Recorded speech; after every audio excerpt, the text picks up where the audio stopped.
lực dây ní cứ chim là đập phá khai khẩu thi để chui từ đó đồng rong nôm nhật nôm tó liệp lọc nôm chọc uol đại bị bạc khănแต่ง ออกនេះហើយសូមប្រាយជាមួយនឹងផលិតផលខាងខុធីនេះគឺជួយដោះស្រាយលឿនមែនទែនសម្រាប់អ៊ំពូមីងដែលមានបញ្ហានំញឹកនំចោះនំតោះដែលចុកអ៊ូលឈឺខ្លាំងនំមកក្រហាយនំមកអ៊ូលពិបាកតតែអ្នកឈឺតម្រងនំមិនដឹងថាហ្នឹងគឺពិបាកខ្លាំងអញ្ចឹងលោកតាលោកយាយផលិតផលនេះគឺជួយចំគោលដៅទៅលើតម្រងនំតែម្ដងអញ្ចឹងតាក់ទងមកឥឡូវនេះដើម្បីទទួលបានប្រឹក្សាដល់គិតថ្លៃហើយអ្វីដែលសំខាន់នេះឆាតមកទិញเพจនេះដើម្បីជៀសវាងអីវ៉ាន់ខ្លាំងៗនេះគឺជាខាងខុធីចេញថ្មីចាបន្ថែមនូវគុណភាពខ្លាំងជាងមុនតាក់ទងនឹងតម្រងនំចុកអ៊ូលផ្សារក្រហាយខ្លោកនំញឹកនំតោះហ្នឹងគឺជួយបាត់លឿនតែម្ដងចាសូមឆាតមកឥឡូវនេះដើម្បីទទួលបានផលិតផលពិតៗយកទៅប្រើប្រាស់បានជាលឿនឈឺលើថ្ងាសតឹងណែនហ្មងហើយនំមកក៏ឈឺហើយនំញាប់ថាដូចថានំវាមិនអស់លោកគ្រូនំវាមិនអស់នំតអញ្ចឹងទៅលេខទៀតទៅសម្រាប់មកផ្លែតហ្នឹងបាន5នាទីទេនំលេខទៀតដល់មកយប់ឡើងទៅនំមានបានដេកបានពួនទេបើយប់ប្រហែលជាប្រមាណដងដែរពូការរ៉ាត់ហ្នឹងនំញឹក10លើ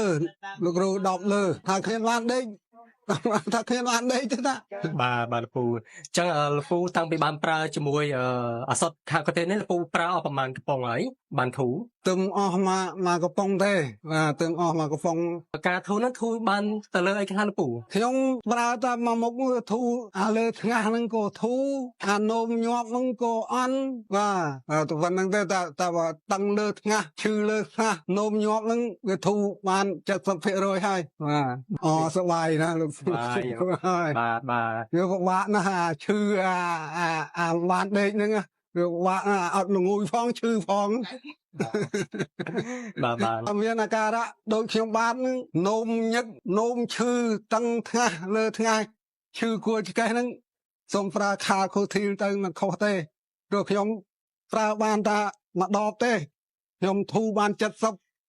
ហើយខ្ញុំប្រើអស់ពីកំប៉ុងព្រោះឲ្យវាធូរតែឥឡូវខ្ញុំនោមតែម្ដងទេពីមុនមិញធ្វើទុកបាត់ជើងច្រើនដងហ្នឹងប្រហែលដងក្នុងមួយថ្ងៃដែរអូ5-6 ដងខែណា10ដងក៏មានបាទមិញបាទធ្វើទុកពេលថ្ងៃក៏ពេលយប់ដែរមិញយប់ក៏ធ្វើថ្ងៃក៏ធ្វើទាំងអស់ហ្មងចឹងមិញបានប្រើបានពីកំប៉ុងឥឡូវរឿងធូរខ្លះមិញណាចាធូរបាទមិញតាំងបានប្រើជាមួយនឹងសត្វខាធីលបានប្រើបានពីកំប៉ុងមកឥឡូវធូរបានច្រើនហ្នឹងមិញណាធូរបានច្រើនលោកគ្រូការក្តៅចុករយហ្នឹងឥឡូវបាត់អស់ហើយមិញបាត់អស់លោកគ្រូបាទចឹងជាចុកក្រោយមិញមានពាក្យពេចន៍អី5ផ្ញើទៅដល់ពុកម៉ែបងប្អូនដែលគាត់បានប្រើជាមួយខាកាធីហ្នឹងណាសូមដាំផ្ញើបងប្អូនណាដែលមានតម្រងនោមនិងក្តៅលើថ្ងាសនឹងឲ្យទិញខៃខូទីលទៅមិនខុសបំណងទេយកទៅ4-5 ដង10 ដងមានតាមថ្ងៃណាវាថ្ងៃណាលុកទៅលក់ទៅនោមងាប់ទៅថ្ងៃណាលុកទៅនោមវា4-5 ដងអញ្ចឹងទៅបងមានចុករយឆ្កេះត្រង់ខាងក្រោយនេះចុកឈឺឆ្កេះអង្គុយយួតបានមែនទេបងដោយយូរគឺថាតិចប្រែព្រួលទៅ